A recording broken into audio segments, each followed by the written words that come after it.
Assalamualaikum warahmatullahi wabarakatuh. Pada playlist yang kedua dalam menyambut buah hati kali ini, bersama Ustadz Ali Abu Haidar, kita akan membahas tidak semua wanita ingin hamil. Pada keadaan-keadaan atau situasi tertentu, ternyata tidak semuanya dari wanita itu ingin hamil. Nikmati kontennya, semoga bermanfaat. Barakallahu fikum. Loh, kok tamu-tamunya udah pada dateng?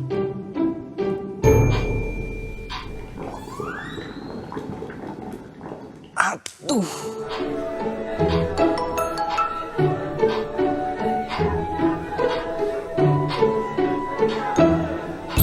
Maaf ya, Pak, Bu. Ini dagingnya baru Aduh. Kelamaan lu masakan matang. Udah pakai Akikal Kausar aja, dijamin tepat waktu.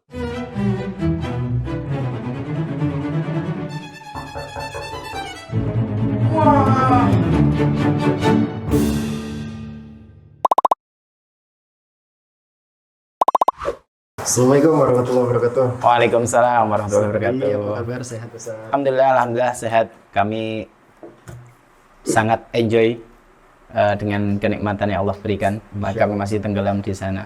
Gimana antum kabarnya? Sehat Ustaz, alhamdulillah masih terus nih. Mohon maaf ini Ustaz, dadakan nih kami ajak-ajak ke sini nih untuk ngobrol-ngobrol di meja kami yang ya begini Ustaz. Bismillah. Berarti kami malah senang suka didadak-dadak Dadak. untuk ngobrol kayak gini ya. Siap Ustaz. Bismillah. Ustaz masih sibuk mendalami sirah nabawiyah. Alhamdulillah dengan ilmu ini kami ngerasain betul ada perubahan khususnya pada keluarga kami. Itu kerasa betul di saat dulu saya bayangannya sirah nabawiyah itu hanya sebatas ilmu wawasan. Dulu saya bayangnya gitu kan, ya cerita tentang Nabi, para sahabat gitu. Tapi ternyata ketika di dalamnya ada ilmu namanya fikih sirah, ada mendalami sirah untuk diaplikasikan dalam kehidupan kita, justru itu efeknya luar biasa. Khususnya pada tema keluarga, itu yang saya rasakan betul. Tema keluarga, tentang tanggung jawab suami, peran istri, kemudian bagaimana mendidik anak dengan sirah nabawiyah, itu hasilnya kerasa betul, nyata, dan insya Allah semoga barokah. Amin, amin. Insya Allah Ustaz, karena dicontohkan Nabi langsung Ustaz. Ya, betul. Luar biasa. Gue ngomong-ngomong soal keluarga Ustaz, beneran banget nih, saya pengen nanya nih Ustaz. Jadi kan kita kemarin sempat ngobrolin nih gimana cari pasangan yang solihah, karena itu mempengaruhi nanti keluarga kita selanjutnya akan seperti apa. Kalau orang yang baru membangun bahtera rumah tangga Ustaz, Ya, hal pertama yang paling penting yang harus mereka siapkan apa sih Ustaz? ya. Yang pertama memang harus dipahami dulu bahwa ilmu berumah tangga itu seharusnya didapatkan ya kalau hari ini anak-anak usia SMP lah. Jadi anak-anak SMP, SMA, umur-umur segitu itu justru sudah harus dapat ilmu berumah tangga. Ini cukup aneh sebenarnya. Anak SMP dikasih gitu. Karena ukuran kita sekali lagi rumah tangga itu bukan dipelajari saat kita sudah akad. Rumah tangga itu seharusnya diajari sebelum kita akad. Seharusnya, kita bicara seharusnya. Dan anak SMP, SMA itu berarti kita bicara masuk dalam mereka usia menjelang balik dan balik. Nah disitulah, pernahkah ada kasus anak SMP naksir dengan kawannya? Pernah Ustaz. Bahkan banyak gitu. Banyak. Artinya di situ syahwat sudah mulai hadir. Nah, tentu dalam Islam diajari ilmu bagaimana mengatur rasa itu. Jadi dalam perintah yang sudah kita tahu bahwa Allah melarang bahkan hanya mendekati zina saja kan dilarang. Gitu. Awal mulanya kan ketertarikan, minat. Nah ini ada ilmunya untuk memanage, itu ada ilmunya. Dan itu sekali lagi diberikannya ke anak SMP. Bayangin kalau diberikannya kalau sudah nikah baru dapat ilmu jatuh cinta. Pertanyaannya adalah masa lalu dia yang kemarin ini ngefek nggak untuk kehidupan dia ke depan? Sangat ngefek. Nah, ini yang kemudian kalau kita bicara seharusnya. Cuma memang karena target kita anak SMP, SMA, tentu bahasa dan ininya juga harus disesuaikan. Ini yang memang dikemasnya harus sesuai dengan usia mereka. Berarti memang pendidikan keluarga, Ya. terutama di rumah tangga Ustaz ya, biasanya diajarkan sedini atau Ya, sebelum menikah. disesuaikan dengan usia. Jadi misal peran laki-laki itu juga harus diajarkan di saat mereka sudah mulai masuk usia tamyiz, usia 7 tahun. Itu laki-laki dengan perempuan berbeda, pendidikannya pun berbeda. Makanya walaupun sekali lagi secara kaidah sama, hamba Allah yaitu beribadah kepada Allah, tapi ada teknis-teknis yang kemudian harus disesuaikan dengan gendernya. Sehingga nanti pada saat dia menikah, dia jadi suami ini, yang harus dia lakukan sudah dapat bekal dari sebelum dia menikah. Lalu bagaimana dengan keadaan hari ini yang sudah menikah, tapi belum ada ilmu itu? Ini yang kemudian kalau kita bicara terlambat memang terlambat. Tapi dalam Islam sekali lagi tidak ada ilmu yang tidak menghadirkan optimisme. Boleh terlambat, dalam tanda kutip sudah terlambat. Tidak perlu menyesali sesuatu yang sudah lewat secara berlebihan. Tapi cukup kita mengakui di hadapan Allah bahwa ya Allah, saya berumah tangga tidak pakai ilmu. Maka saat ini ya Allah, ajari kami ilmu berumah tangga. Itu yang harus dihadirkan para suami, istri, untuk minta kepada Allah agar diberikan ilmu berumah tangga. Walaupun sekali lagi kita bicara terlambat, tapi sekali lagi hadirkan optimisme bahwa Allah akan memberikan ilmu itu. Pun demikian juga kami. Mohon maaf sekali, kami pun juga terlambat dulu. Anak sudah 1, udah mau 2 bahkan, itu kami tidak tahu ilmu berumah tangga. Karena yang saya tahu hanya sebatas pada umumnya laki-laki, yaitu mencari nafkah, pulang kasih gitu kan. Kemudian kalau dan itu dampak ke psikologisnya ada. Laki-laki yang sudah di luar sibuk bekerja, kebanyakan pulang itu banyak menuntut. Karena dia merasa sudah berjasa di luar, sehingga di rumah pengennya yang dilayani ini dan sebagainya. Nah itu kalau tidak difahami akan menimbulkan konflik. Padahal si istri di rumah dia juga tidak berhenti bergerak, banyak pekerjaan yang dia lakukan. Bahkan kami kadang membayangkan para wanita itu di rumah sejak kami hendak berangkat itu sibuk dengan persiapan rumah, beresin rumah, ngurusi anak-anaknya. Kami pulang belum selesai itu kerjaan. Jadi ada rasa yang kemudian harus hadir, yaitu saling menghormati pada peran dan tugas masing-masing. Dan itu dulu sekali lagi kami dulu nggak tahu tentang ilmu itu. Dalam Sirah Nabawiyah kemudian dibahas bagaimana Rasul menghargai peran istri dan seterusnya.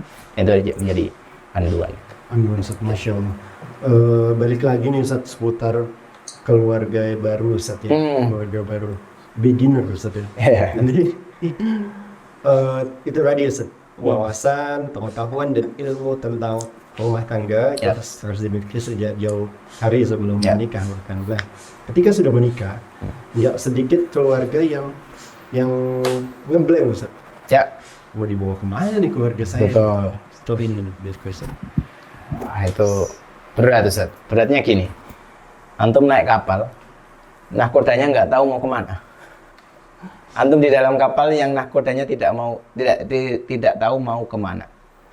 Antum naik mobil, sopirnya nggak tahu mau kemana. Yang jadi berat lagi adalah ternyata kita nahkodanya. Masya Allah. Kita sopirnya. Iya. Di dalam mobil kita ada mungkin istri kita, mungkin anak-anak kita, penumpang yang akan kita bawa kemana, dan kita nggak tahu arah mau kemana. Ini yang kemudian menjadi musibah besar yang dialami sebuah keluarga saat dia tidak punya visi. Apa yang dimaksud dengan visi ya? Arah tujuan, cita-cita. Ini keluarga saya ini mau dibawa ke arah yang mana? Dan di dalam Islam visi terbaik adalah visi setelah kematian, yaitu kehidupan setelah kematian, yaitu surga, yaitu bertemu dengan Allah, melihat wajah Allah bersama keluarga kita. Dan yang paling indah lagi saat itu surga ternyata bersama Rasulullah. Sehingga berumah tangganya ya belajarnya kepada Rasul. Jadi harus muncul dulu visi, tujuan. Dan ini harus dibahas pada posisi visi yang suami dan istri. Ya nggak mungkin dong nggak satu visi, harus satu visi. Harus satu visi.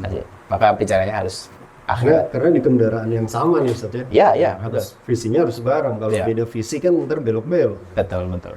Ya. Nah ini yang kita harus pahami juga, bahwa ketika kita bicara visinya akhirat, bukan berarti dunia nggak penting. Ini yang kadang salah paham gitu loh, bahwa visinya akhirat. Oh, berarti ya kalau gitu ya udah, dunia ini hanya sesuatu yang nggak penting, yang ya udah jalani seadanya saja. Kemudian akhirnya sang suami malas bekerja. Tentu tidak demikian. Suami yang tahu ilmu tentang berumah tangga, dia akan menyeimbangkan antara spiritual dan material. Jadi material itu penting. Jadi bahkan Nabi bersabda, harta itu akan menjadi baik kalau dipegang oleh orang soleh. Harta dipegang orang soleh Itu jadi manfaat. itu manfaat. Karena harta ini kalau dipegang sama orang yang nggak ngerti ilmu, bahkan dia punya sifat bakhil, pelit, itu jadi nggak bermanfaat untuk yang lain. Tapi ketika harta itu dipegang oleh orang soleh, dia akan manfaat. Itu menjadi kaidah buat kita bahwa laki-laki itu memang punya tanggung jawab besar terhadap urusan material. Cuma material ini di cover oleh ilmu besar, ilmu spiritual, ukhrawi. Ini yang kemudian jadi fisik ini di cover, dinaungi oleh ilmu ukhrawi, rohani, yang sehingga suami saat mencari material itu dia tahu ini halal, syubhat apa haram ya. Yang saya bawa pulang hanya yang halal. Saya bahkan nggak membawa yang syubhat, apalagi haram. Itu nggak saya bawa pulang. Itu yang kemudian kan butuh ilmu di situ. Ini yang kalau suami sudah ngerti tentang itu, dia yang membawa pulang harta halal inilah masuk dalam visi bicara akhirat. Akhirat itu Ustaz. Ya, Itu ada dampak-dampak di situ Ustaz. Jelas. Harta haram, kata Nabi, setiap daging yang tumbuh dari barang yang haram, neraka lebih layak untuknya. Kenapa? Karena barang haram itu, mohon maaf sekali, ketika suami tidak mengukur, dia tidak tahu ilmunya tentang ini halal apa syubhat apa haram, dia asal ambil aja, yang halal dibawa pulang, yang syubhat dibawa pulang, haram pun dia ambil. Biasanya gini Ustaz, orang kadang bahasanya gini, wah lumayan ini gitu, hanya sekian rupiah, misal sekian rupiah saya nyebutnya 2 miliar gitu, hanya 2 miliar tapi haram, dia nekat bawa pulang itu, sudah dia kasih kepada keluarganya. Itu tadi, setiap daging yang tumbuh dari barang yang haram, neraka lebih layak.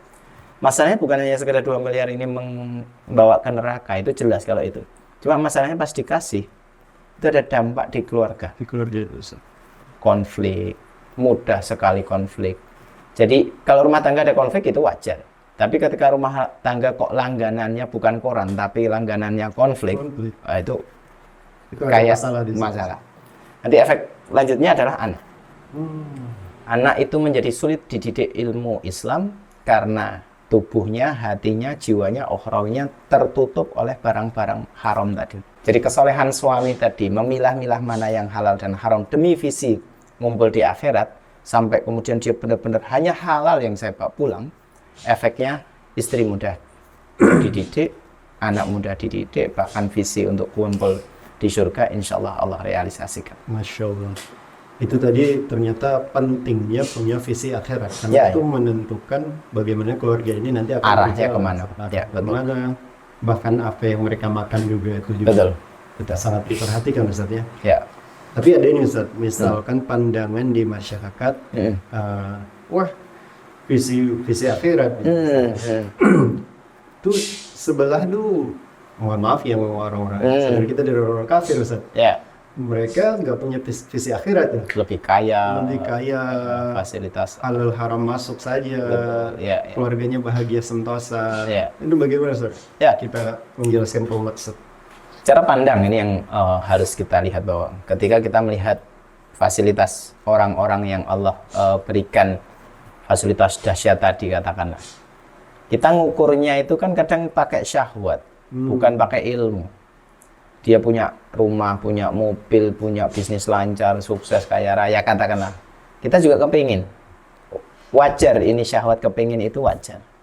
Yang jadi nggak wajar saat kita mengukur syahwat tadi sebagai pembenaran bahwa itu layak mereka dapatkan, dan saya pengen juga kayak gitu. Sementara saya ini yang jaga sholat, saya yang punya visi dengan akhirat, kok hidup saya begini-begini aja gitu. Nah, yang jadi salah adalah kita mengukur mereka dengan syahwat kita. Itu yang jadi masalah gitu. Maka ukurlah dengan syariat Islam. Katakanlah dia adalah orang kafir, hidupnya kok sukses, kaya raya, ini dan sebagainya. Walaupun sekali lagi kadang definisi sukses memang harus dirubah hari ini. Hari ini harus dirubah gitu. Kita ini banyak salah dengan mendefinisikan kata gitu. Nah, katakanlah hidupnya kok kayaknya nyaman. Kita harus tahu bahwa Allah itu punya metode menghukum hamba dengan menuruti syahwat hamba itu. Jadi justru azab terbesar di dunia itu adalah saat Allah menuruti syahwat manusia, dituruti, diberikan apa yang dia minta agar manusia itu menjauh dari Allah. Justru itu azab terbesar. Ya, kita nyebutnya dengan syariat kita punya istilah istijro. Jadi diberikan sesuatu yang syahwatnya menjadi naik, dan makin naik syahwat itu terturuti, makin jauh dia dari Allah. Nah, itu yang kemudian kita kadang suka memikirkan itu adalah seolah-olah kenyamanan. Di sisi lain ada lagi yang kedua. Tadi adalah hukuman Allah. Yang kedua adalah itu adalah balasan yang Allah berikan kepada mereka atas mungkin ada kebaikan yang dia lakukan. Allah berikan, tapi Allah balasnya hanya di dunia.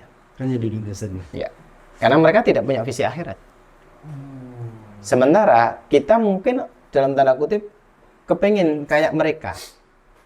Kalau saya bilang yakin mau kayak mereka, yang kebaikannya oleh Allah hanya dibalas di dunia, di akhirat nggak dibalas. Nah, ini yang kemudian harus cara berpikir seperti ini harus masuk kepada tema keluarga kita agar suami tahu mana yang halal, mana yang syubhat, mana yang haram, yang dia bawa pulang hanya yang halal, dan tidak mudah kepengin dengan fenomena di luar sana. Nah, ini kadang PR-nya ke istri. Kadang PR-nya ke istri. Yang lebih sensitif. Lebih sensitif. Sudah itu, kadang suami sudah berupaya untuk baik gitu kan. Dia laki-laki itu kelemahannya di wanita. Kita tahu kisah Fir'aun yang sangat jahat itu. Pertanyaannya, kenapa dia tidak membunuh Musa? Nabi Musa yang bayi itu kenapa tidak dibunuh? Karena istri Ustaz. Karena Asiyah yang meminta.